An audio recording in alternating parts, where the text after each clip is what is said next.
told you in the previous episode, over in the previous lesson, Gianni, olugendo tuluvudde wala. Tugenda tandika ku patterns zaffe. Okay? Tuligenda tandika ku patterns zaffe okuzinyonyoka obulungi. And we are going to start with the GARTELY pattern.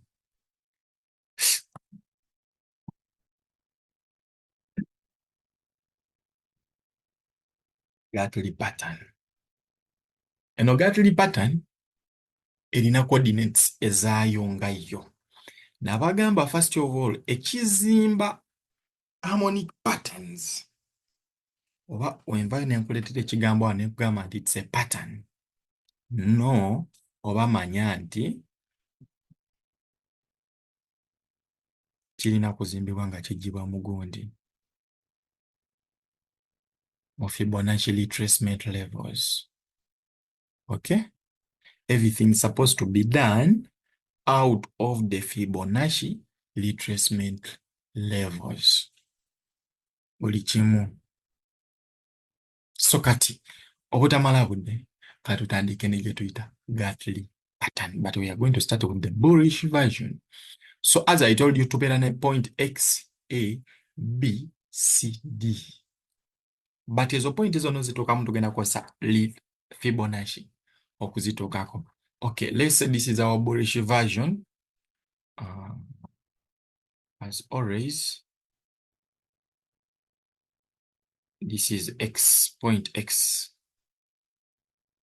So from point X, okugenda ku point A, tulina okumakinga sure nti wali 100% Fibonacci retracement levels. From here to here, this is point A.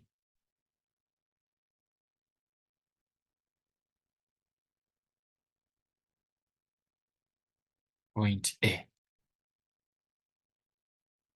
This is what? This is point A.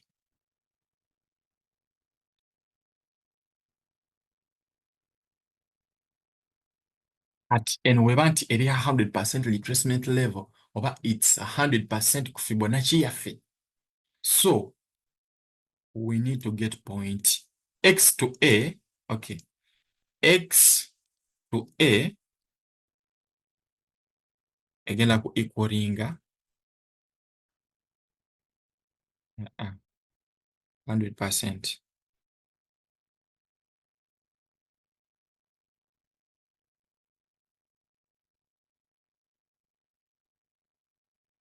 Retracement.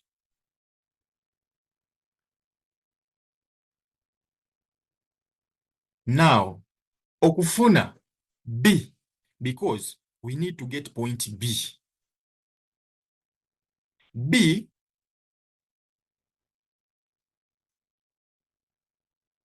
point B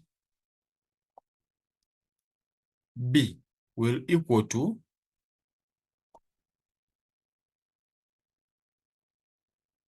61% of what? Of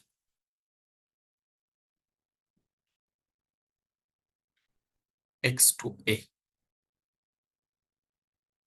X A. Muyinza okubuzaabuzibwa. Naye nabagambye nti by default eno okutuuka wano by default oba okubya kalayini kampi katya muno pattern yaffe mwe tugenda ogizimbira in this line. Ekitegeeza tujja gitwala nti eno eri 100%. Kati okufuna point B tuwetaaga 61% retracement level eya X to A.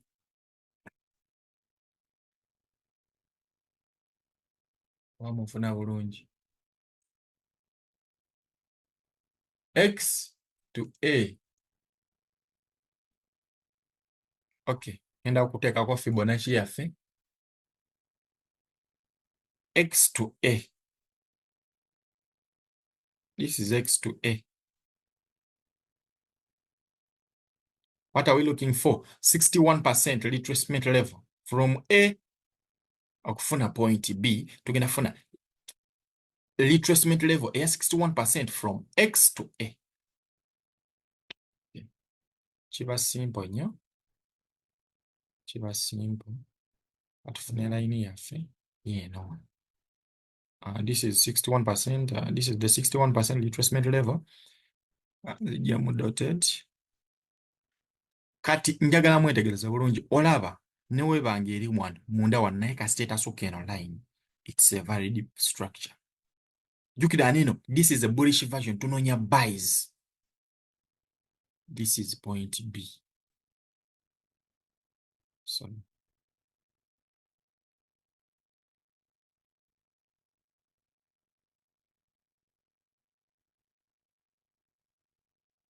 this is point B. If this is point B, C eriwa. C ekola ki? C eriwa. So tugenda kunyonyoka mpolampola, or we are going to learn slowly.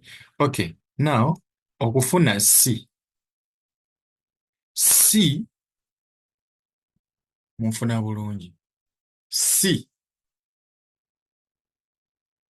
oba move okuva ku B okutuuka ku C twetaaga 38%. C equals 38% retracement level.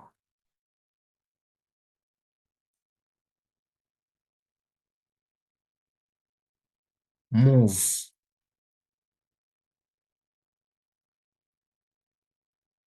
of A to B. Kati eno Fibonacci tugenda gidiriitinga. Eno tugenda gisasaawo. Kati ekitegeeza bwe baba nti betaaga move eya A to B, which means tugenda kuba Fibonacci ng'eva ku A to B. Oba mukategedde? Ng'eva ku ki? Ng'eva ku A to B to get point what? To get point C. Simple.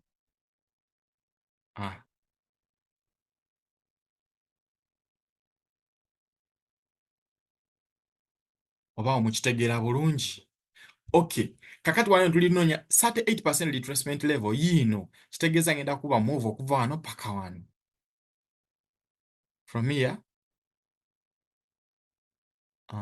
to here. That's the 38% retracement level. Kitegeeza ye point what? Point C. C. Eyo point C. Okay? Now, if that is point C, kikye tuzaako twetaaga D, which is the entry. Munfuna. Twetaaga ki? Twetaaga D, which is the entry. Ekitegeeza okufuna D,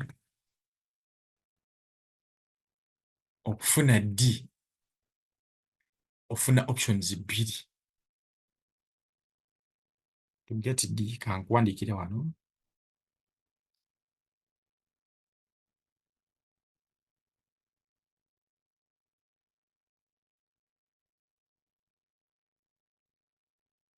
D equals 78%.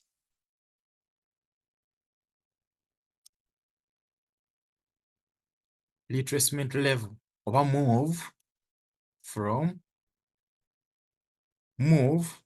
of X to A.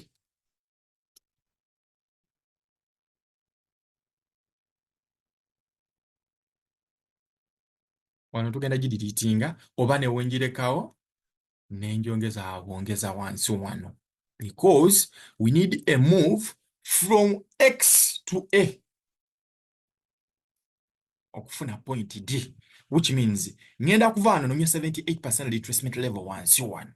Ekitegeeza eno egenda okubeera entry yange. Simple.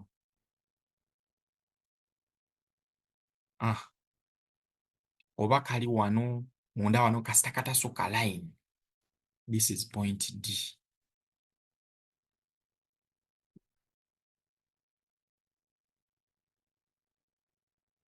D.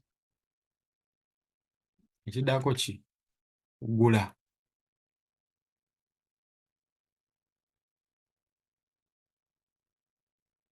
Kugula kye kiba kiddako. Bw'okuba nti kugula TP esooka eriwa? This is your first take profit. Point C. A eyokubiri, take profit eyokubiri. Ndowooza ekyo mukitegedde bulungi. Ekyo mukikoze ki? Mukitegedde bulungi. So, this is the bullish version. Katugendeko ku bearish version.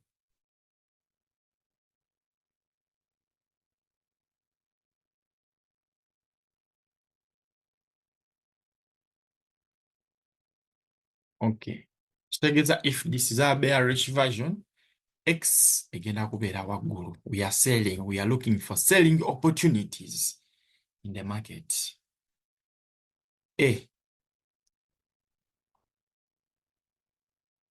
Gambe A yaffe eri wano.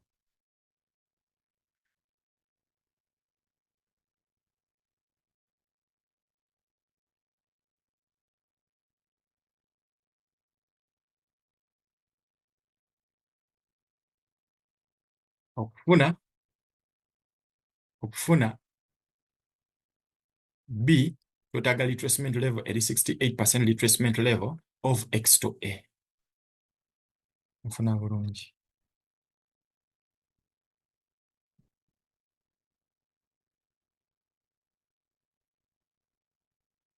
Eyo 61% retracement level abagiraba mugirabye dda. Abagiraba mwagirabye dda.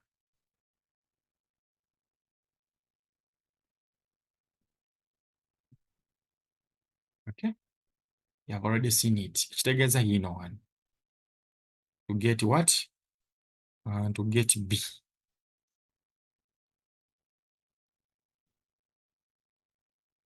Sorry.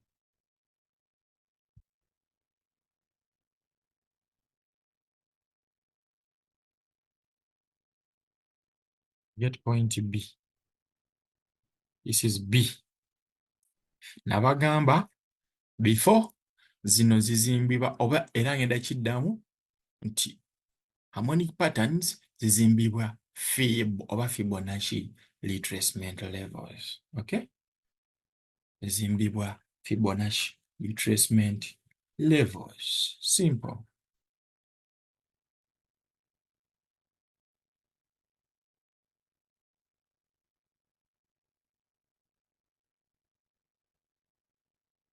Katono, moment.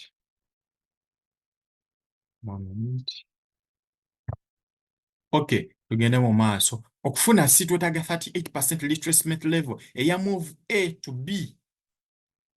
Move A to B, tugenda deleting eno. Fibonacci, we need C. Twetaaga ki? Twetaaga C.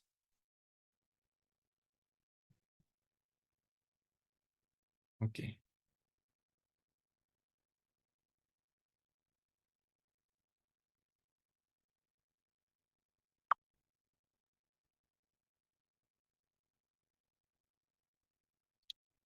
Simple. From here to here is the 38% retracement levels. Oba level.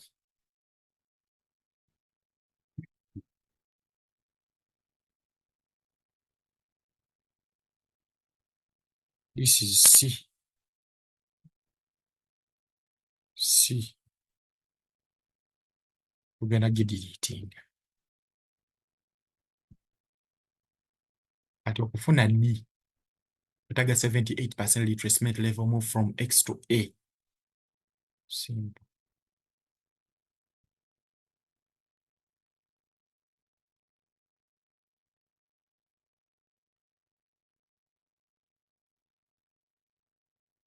From here, here. That's point D.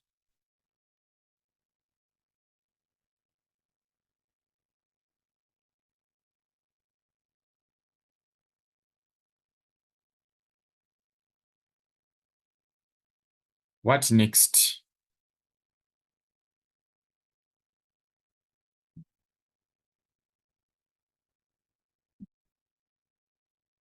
Kuseeringa kuba kutunda kye kiba kiddako. Patterns tubadde nga tuzisomako, eno ebeera pattern ki oba?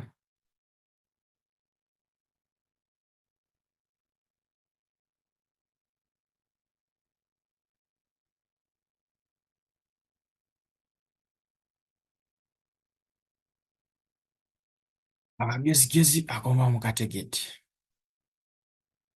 Abagezigezi. So gwegenda ku charts zo